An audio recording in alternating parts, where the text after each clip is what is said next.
Hello viewers, আশা করি ভালো আছো। প্রতিবারে নিয়ে আপনার সামনে নতুন আরেকটি ভিডিও নিয়ে চলে আসলাম। আজ আলোচনা করব আপনারা এসএসসি 2024 সালে যারা দিবেন আপনাদের যে রুটিনটা আছে সেই রুটিনটা কিন্তু 11 আগস্ট থেকে পরীক্ষাটা হওয়ার কথা ছিল, কিন্তু 11 আগস্ট কিন্তু আপনাদের পরীক্ষাটা হবে না। কেন হবে না এবং কতটুকু হওয়ার সম্ভাবনা বেশি এবং তার সাথে যে আপনার O2 পাস দেওয়ার সম্ভাবনা কতটুকু, আজকে অল ডিটেলসে কিন্তু সব কিছু নিয়ে আলোচনা করার চেষ্টা করব।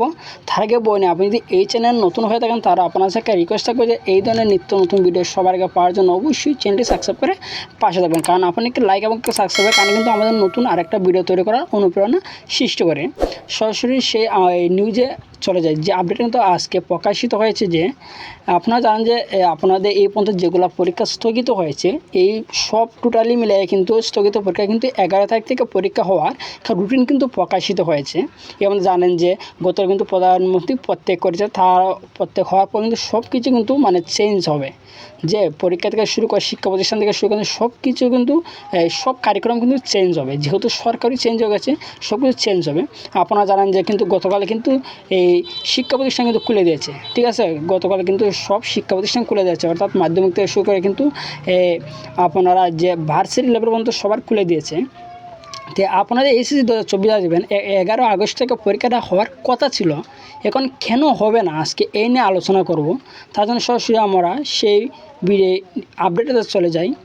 যে আপডেটটা কী বলছে তারা, এই আপডেটটা কিন্তু আজ প্রকাশিত হয়েছে যে দেশের বিভিন্ন স্থানে চলমান সহিংসতা, এসএসসি অসমমান পরীক্ষার প্রশ্নপত্র পুড়ে যাওয়ায় আগামী 11 আগস্টে এসএসসি পরীক্ষা অনুষ্ঠিত হচ্ছে না।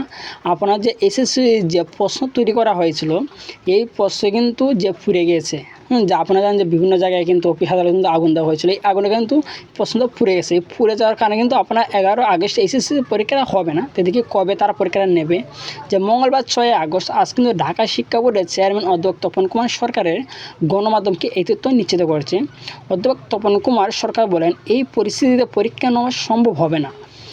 আমরা আগামীকাল একটা বিজ্ঞপ্তিতে এটা জানাবো যে বিভিন্ন থানায় আমরা যে প্রশ্ন পাঠিয়েছিলাম সেগুলো কিন্তু পুড়ে গেছে, এগুলো আবার নতুন করে ছাপানো হবে। অর্থাৎ আপনার যে প্রশ্ন বানানো হয়েছিল যে পরীক্ষাটা নেওয়ার সেই প্রশ্ন যে পুড়ে যাওয়ার কারণে কিন্তু নতুন করে তারা আবার প্রশ্ন বানাতে হবে, ঠিক আছে।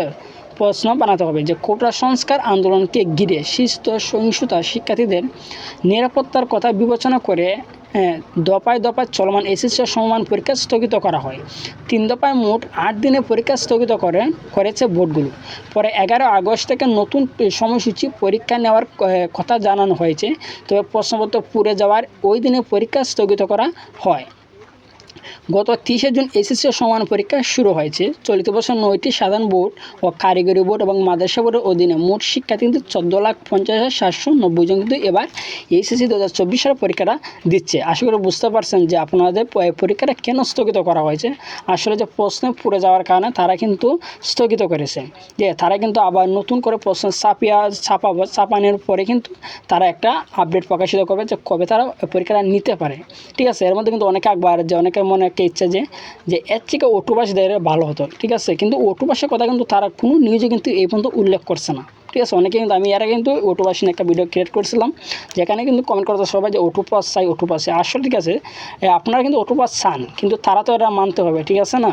আপনারা চান O2 পাস, বলতেছে যে বাকি যে পরীক্ষাগুলো আছে এগুলো O2 পাস দিলে ভালো হবে, কিন্তু O2 পাস নিয়ে কিন্তু তাদের কিন্তু এই পর্যন্ত কোনো আপডেট প্রকাশিত হয় নাই, মনে না হবে করে। যেহেতু তারা বলছে যে প্রশ্ন পুড়ে গেছে, তারপর কিন্তু তারা আবার নতুন করে প্রশ্ন ছাপাবে, ঠিক আছে। প্রশ্ন প্রজাপত আবার নতুন করে কিন্তু প্রশ্ন ছাপানোর চিন্তা করতেছে, কিন্তু এই থেকে বোঝা যায় যে O2 পাস আর তারা দেবে না, ঠিক আছে। আপনার পরীক্ষাও হবে, অর্থাৎ 11 তারিখ না হয় পরে কিন্তু একটা তারিখ তারা রুটিন প্রকাশিত করবে, যেহেতু নতুন সরকার এসেছে যে নতুন একটা তারিখ প্রকাশ হবে, কিন্তু O2 পাস দেওয়া হবে না, ঠিক আছে। আজকে এই ছিল আলোচনা। তারপর যেন আপনি দেখেন অবশ্যই কমেন্ট করে আর জানাবেন। আর যদি ভিডিওটি ভালো লাগে তাহলে আপনার সাথে রিকোয়েস্ট থাকবে যে এই ধরনের নিত্য নতুন ভিডিও সবার আগে পাওয়ার জন্য অবশ্যই চ্যানেলটি সাবস্ক্রাইব করে পাশে থাকবেন। ধন্যবাদ, দেখা হবে অন্য কোনো ভিডিওতে।